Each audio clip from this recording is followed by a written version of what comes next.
တို့ရေတိတိတမဖြစ်လို့ပေါ့နော် skin care ကိုအများကြီးမသုံးချင်ဘူးဆိုလို့ရှိရင်တော့ပြောမယ်ဒီ3မျိုးလေးပဲသုံးပေးစိတ်ချလက်ချနဲ့သုံးပေးတိတိအမဲဆက်သမားတွေအတွက်တော်တော်လေးကိုတင့်တော်ပြီးတော့တင်းတဲ့အမဲဆက်ကိုလည်းတိတိတာနဲ့ပျောက်ပါတယ်ဒီမှာဒါလေးကကြတော့ရေသက်ဖြည့်ပေးတဲ့ hydrating Mickey toner လေးပဲဖြစ်ပါတယ် toner ကတော့လေဘယ်လိုလူမျိုးမဆိုသုံးရမယ်ပထမဆုံးအဆင့်မှာသုံးပေးမျက်နှာတစ်ပြီးတော့မှပဲ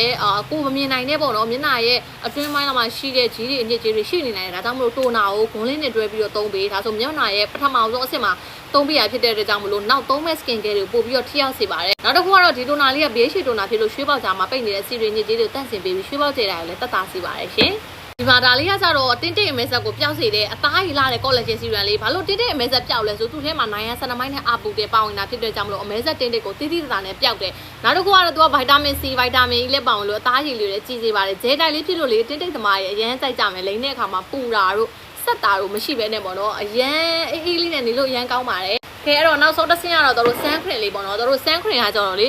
တိတိရှိရှိမရှိမဖြစ်မနေသုံးပေးရမယ်ဒါအပြင်မှာတိတိသမားပို့ပြီးယူဆိုင်ပြီးသုံးပေးအပြင်သွားခံနေ7မိနစ်လိုမှာ sun cream လေးကိုမဖြစ်မနေသုံးသွားsun cream သုံးတဲ့အခါမှာလည်းဒီလိုမျိုး SPF 50 PA+ 4လုံးပါတဲ့ sun cream မျိုးပဲသုံးပေးပါရှင်ဒါမှသာနေအောင်ချင်းအောင်အပြည့်အဝကောက်ွယ်ပြီးမှဖြစ်တယ်တို့ဗီမီ sun cream လေးရကြတော့လေတနခါလေးနဲ့တွဲလဲခြင်းလည်းရတယ် sun cream လေးလိမ်ပြီးပေါ်ကနေတနခါလေးလိမ်အရန်လာပါတယ်နောက်တစ်ခုကတော့ပေါင်နာလေးနဲ့တွဲသုံးလဲရတယ် foundation သုံးချင်တဲ့သူတွေ sun cream လေးကိုအစားထိုးသုံးပေးဒါဆိုပို့ပြီးတော့အဆင်ပြေတယ် sun cream လေးကငကိုတက်တစ်ဆင့်လင်းပြီးခွေးရဒီမှာဆိုတော့ sun cream လေးပဲလိမ်ထား make up လုံးဝမလိမ်ထားပါဘူးရှင်ကဲတော့တင်းတင်းရှိတဲ့မမတွေပေါ့နော်အသားကြီးလည်းကြီးကျင်တယ်တင်းတင်းလေးလည်းတက်တာကျင်တယ် skin care လေးပဲသုံးချင်တာဆိုဒီ3မျိုးတွဲလေးကိုပဲသုံးပြီးအဆင်ပြေစေရမယ်တော်ကိုယ်တိုင်လည်း3နှစ်ကျော်4နှစ်နီးပါးသုံးလာဖြစ်တဲ့အတွက်ကြောင့်မလို့စိတ်ချလက်ချနဲ့သုံးပေးပါမှာကျင်တဲ့သူလေးတွေက comment အောင်မှာကျင်တယ်လို့မှန်းခဲ့ပြီးဖုန်းနံပါတ်လေးမှန်းခဲ့လို့ရတယ်ဒါမှမဟုတ်တော့ရဲ့ TikTok CB ဒါမှမဟုတ်ဘာဖုန်းနံပါတ်လေးမှာလိပ်စာပြေဆုံးပေးပြီးတော့မှာအောင်နိုင်ပါတယ်ဒါလေးကို screenshot ရိုက်ခဲ့ဖို့တော့လုံးဝမမေ့နဲ့เนาะကျေးဇူးတင်ပါတယ်ရှင်